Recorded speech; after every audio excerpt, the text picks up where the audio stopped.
মই এইটোৱে কৈছো যে আজি ৰাজনীতি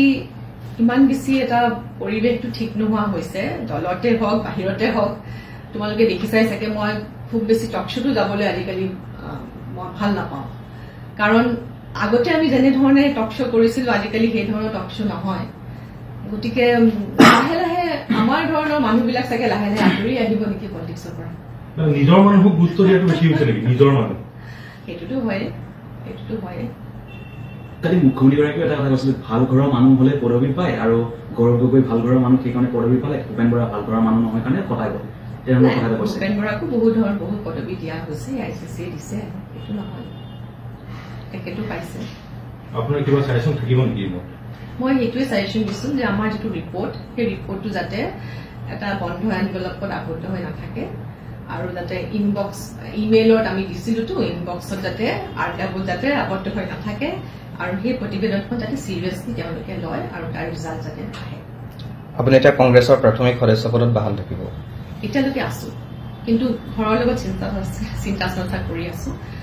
কাৰণ ঘৰৰ মানুহ আৰু মই আচৰিত হৈছো যে আজি মোৰ এই নিউজটো যেতিয়া ওলাইছে মোৰ ঘৰৰ মানুহে হওক বা পৰিয়ালৰ মানুহে বন্ধু বান্ধৱ সবে সকলোৱে কিন্তু ভালেই পাইছে যে হ'ব আৰু কিমান পলিটিক্স কৰিম তাতে আস্থা এৰাইছে নেকি নাজানো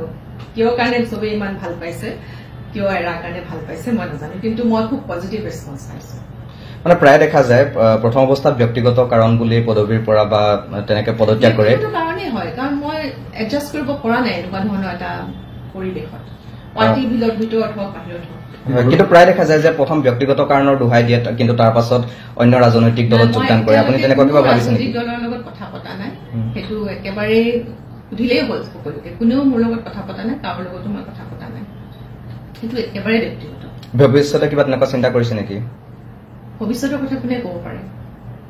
ভৱিষ্যতৰ কথা আপুনি কিবা চিন্তা কৰিছে নেকি মই ইয়াত কংগ্ৰেছত থাকিও মই থাকিব পাৰো মইতো এতিয়ালৈকে ৰিজাইন দিয়া নাই ন পদবীৰ পৰা মানে পাৰ্টি মেম্বাৰশ্বিপৰ পৰা ৰিজাইন দিয়া নাই ঘৰৰ সৈতে আলোচনা কৰি থকা বুলি কৈছে হয় ঘৰৰ লগত আলোচনা কৰিছো কাৰণ বহুত দিনৰ পৰা এইটো হৈয়ে আছিলে আপুনি বহুত দিনৰ পৰা চিন্তা চৰ্চা কৰি আছিলে আপুনি ভূপেন বৰাকো জনাইছে বুলি কৈছে আৰু কালিৰ দিনটোতে আপুনি পদত্যাগ কৰিছে কিবা বিশেষ ইংগিত আছে নেকি ইয়াৰ অন্তৰালত যিহেতু নতুন এটা কমিটি হবই গতিকে তাৰ আগতে মই ৰিজাইন দিছো